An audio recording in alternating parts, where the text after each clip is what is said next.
Vera Zvonareva, Vera Zvonareva, thank you for your time. Now, I'm sure you've done so many interviews in your career, but have you ever done an interview in a moving car before? Actually, yeah, I've done a couple of those, and it is fun. When was the last time? Oh, I don't remember, but I've done in Paris, I've done in Melbourne, I think, last year, and I also done a couple in Moscow. Okay. Do you get used to the interviews and the press conferences? And I mean, you've been on the tour for so long now, you've probably done 1,000 of them. You know, sometimes you feel like you are used to interviews, but sometimes you feel like it's something new. So it's very difficult. But I guess interviews is something that you will never get used to, because you always get some different questions, and yeah, you're always in a different mood, and you know, it just depends really. What motivates you these days? What motivates me?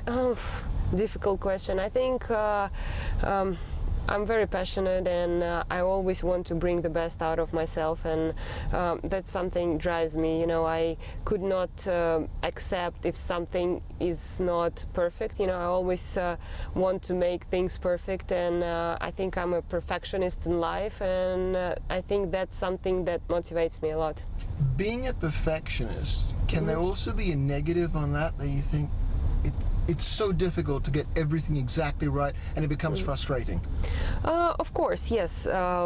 It's got its negative points, but I think I'm much more experienced, much more mature right now, and I think I've learned how to use my perfectionism to my advantage. You know, I think I want it perfect, but I know that you know, tennis is not perfect, life is not perfect, so you always have to overcome yourself, and you always have to try to make things better, and that's what I'm trying to do every day. And I think I grew a lot and matured a lot, and I learned how to do it. But I would say a few years back, and when I was younger, I think it was definitely you know, more difficult for me to do that, and I think you know, my perfectionism was playing more of a negative role to me, but right now I think I'm using it to my advantage. How important is it for you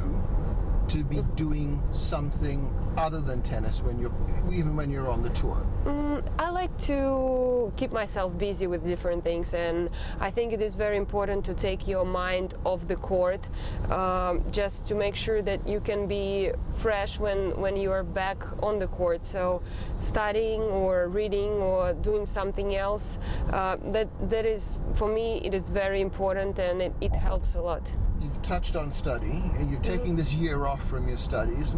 How important are those degrees for you?